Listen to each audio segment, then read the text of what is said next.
सबसे पहले मेरे घर का अंडे जैसा था आकार, तब मैं यही समझती थी बस इतना सा ही है संसार।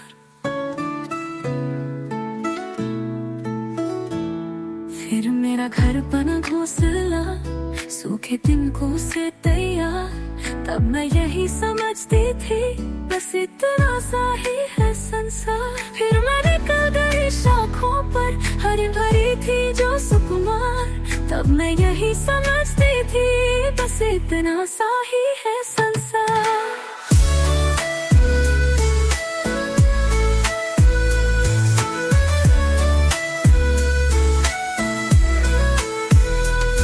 फिर जब मैं आसमान में उड़ी दूर तक पंख पसार, तभी समझ में मेरी